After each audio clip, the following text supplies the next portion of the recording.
Hello students, welcome to my YouTube channel perfect classes by Imran sir. आज हम लोग क्या करेंगे कि क्लास 10th का 13 नवंबर से board exam first term start होने वाला है। और जैसे कि आप लोग जानते हैं कि इस बार जो फर्स्ट टर्म होने वाला है उसमें आपके एमसीक्यू क्वेश्चंस आने वाले हैं, जिसमें से आपके 50 क्वेश्चंस होंगे, जिसमें से आपको 40 क्वेश्चंस जो है वो आपको करने होंगे और टाइम ड्यूरेशन आपको दिया गया है 90 मिनट्स। तो ये आज का जो वीडियो है ये हम लोग करने वाले हैं एमसीक्यू क्वेश्चंस मैथ के चैप्टर 1 का रियल नंबर्स का।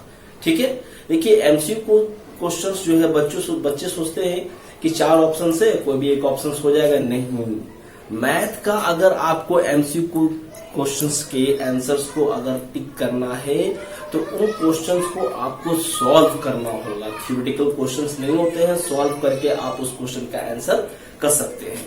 तो आज हम लोग रियल नंबर्स का जो एमसीक्यू क्वेश्चंस है उसको हम लोग करेंगे और आप भी समझेंगे किस तरह से एमसीक्यू क्वेश्चंस को सॉल्व करना है। बहुत इजी है, आपको सॉल्व कर लेना। थ्योरी अगर आपका क्लियर है तो आप एमसीक्यू क्वेश्चंस को आराम से सॉल्व कर सकते हैं। जैसे कि अब हम लोग देख रहे हैं कि फर्स्ट क्वेश्चन जो हमारा है, if the factor tree for prime factorization of 234 be as given below, then तो ए बी सी इनमें से कौन सा ऑप्शन आपका करेक्ट है ए बी सी के रिलेटेड। तो प्राइम फैक्टराइजेशन तो हम लोग सबको जानते हैं।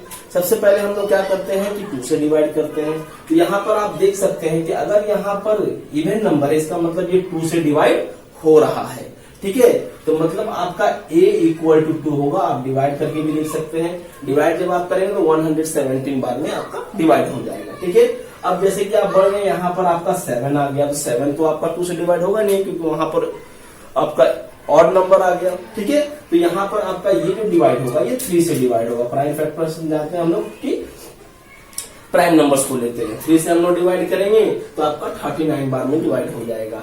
फिर यहाँ पर आप देख रहे हैं कि यहाँ पर फिर से आपका ऑड नंबर है, ये भी आपका 2 से डिवाइड नहीं होगा, तो इसको हम लोग क्या करेंगे 3 से डिवाइड करेंगे। 3 से डिवाइड करेंगे तो ये आपका 13 बार में डिवाइड हो जाएगा और आपके पास ए बी सी का वैल्यू आ गया है। ए इक्वल टू 2, तो यहाँ तो ऑप्शन ए में ए इक्वल टू 3 है, तो ये तो आपका ऑप्शन होगा ही नहीं। बी इक्वल टू 2, तो बी इक्वल टू आपका 3, ये भी आपका ऑप्शन नहीं होगा। और सी इक्वल टू 3 है। ठीक है, तो ये ऑप्शन आपका मैच कर रहा है आपके सॉल्यूशन से। मगर फिर आप देख रहे हैं कि यहाँ ए बी सी का प्रोडक्ट भी दिया, तो इसको भी एक बार आपको चेक कर लेना है कि ये प्रोडक्ट जो है ये भी आपका आंसर हो सकता है। तो आपको इन तीनों को मल्टीप्लाई कर लेना है। 2 3 जा 6 और 6 3 जा 18 और यहाँ पर प्रोडक्ट दे रहा है 27। इसका मतलब है कि सी भी आपका ऑप्शन नहीं होगा।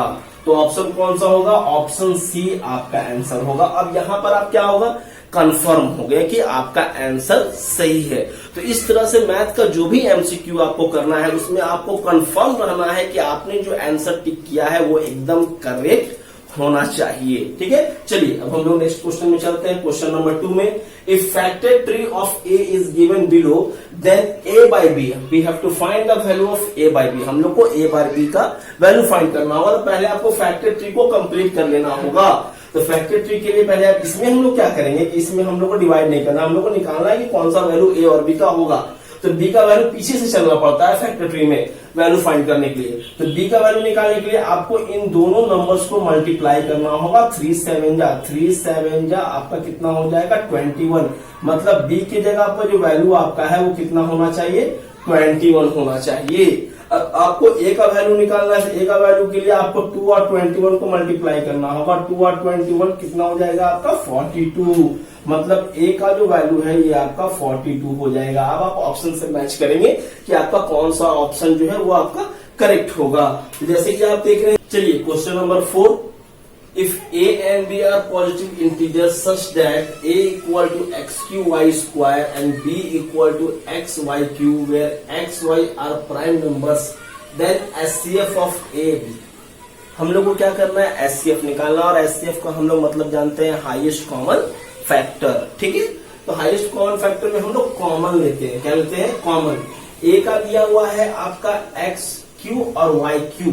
ठीक है, और बी का आपका दिया हुआ है एक्स वाई क्यू। ठीक है, तो आपको देखना है कि इन दोनों में कॉमन क्या क्या है। ठीक है, तो एचसीएफ ए और बी का निकालने के लिए एक्स क्यू है और वाई यहाँ पर x1 है, तो दोनों में एक आपका कॉमन हो जाएगा। अगर आपको दिक्कत है तो आप ऐसे लिख सकते हैं a equal to x into x into x y into y. ठीक है, ये x की हो गया, ये y की हो गया। b इक्वल टू आप लिख सकते हैं x y into y into y. यहाँ पर x y की हो गया। अब आपको कॉमन दिखना है तो एक x आपको कॉमन दिख रहा है और 2y आपको कॉमन दिख रहा है, तो एचसीएफ आपका हो जाएगा x वाई स्क्वायर। तो यहाँ पर हम लोग देखेंगे पहला ऑप्शन एक्स वाई, ये तो होगा नहीं।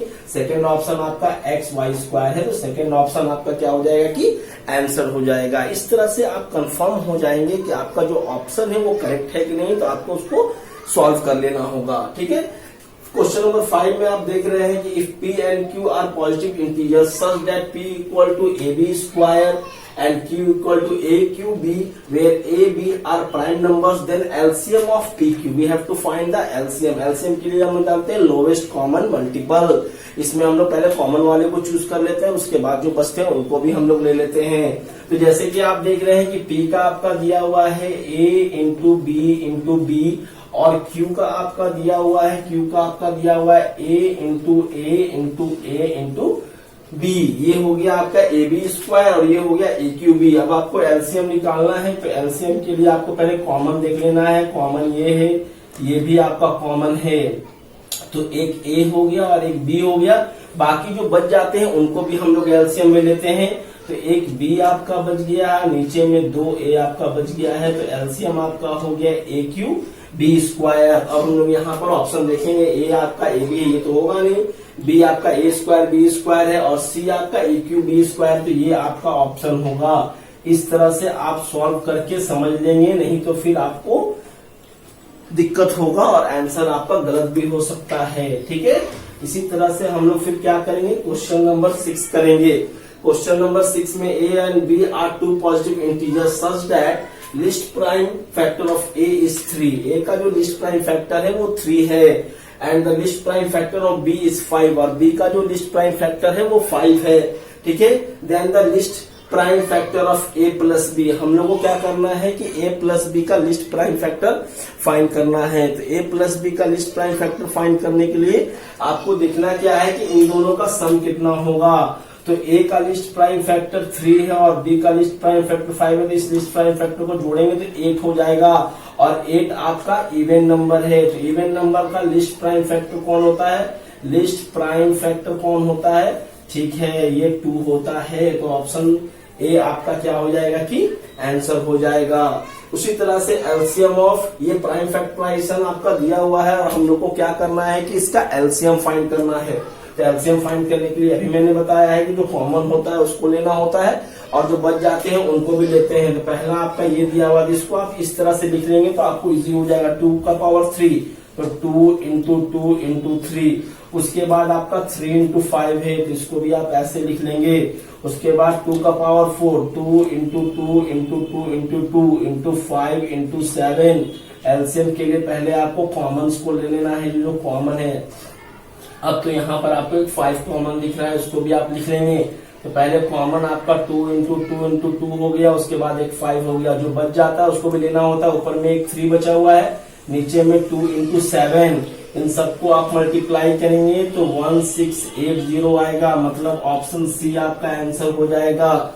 ठीक है, उसी तरह से क्वेश्चन नंबर 8 में द रैशनलाइजेशन फैक्टर ऑफ 1/√5।